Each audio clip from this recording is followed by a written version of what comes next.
In 1938, it's one of those days which I can never forget, and we all don't forget it.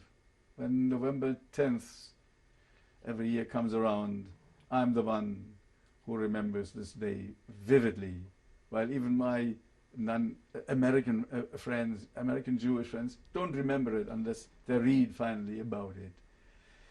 This was the so-called Crystal Night.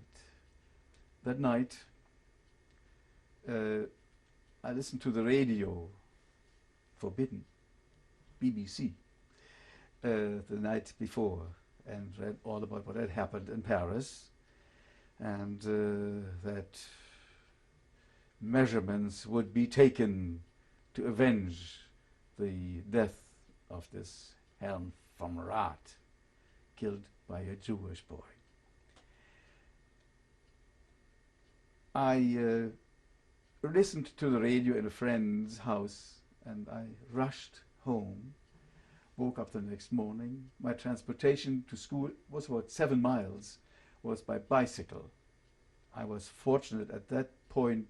I still was allowed to have a bicycle. All these things were taken away later. I went through all these things, we lost everything.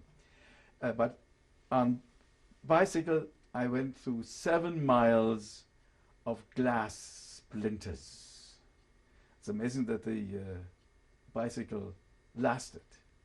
My dear colleague, Uri Sonnenfeld, who was the main sports coach, was still there, and we sat there for a moment, deciding what to do.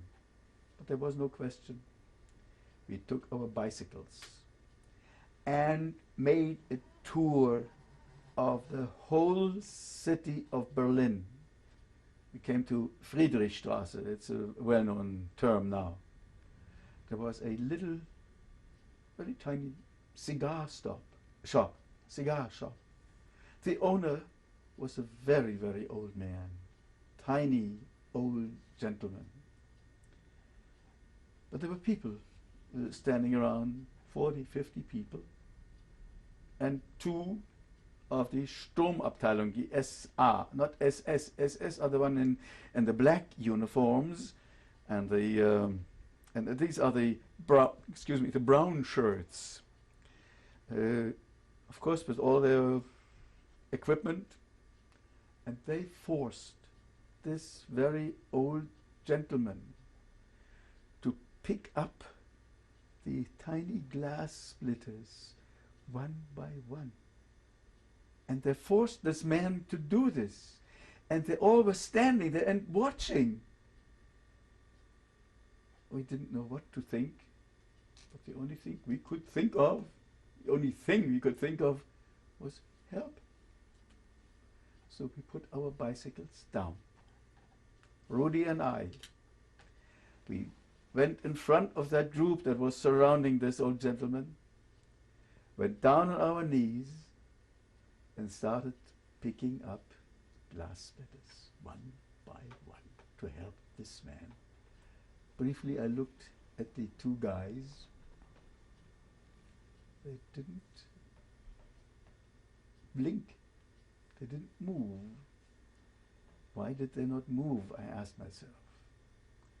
Are they afraid that the people might agree with us or not? I've never figured out what it was. But I'm sure in this particular situation that some of the people standing there disapproved of what the Nazis did. But their disapproval was only silence. And silence is what did the harm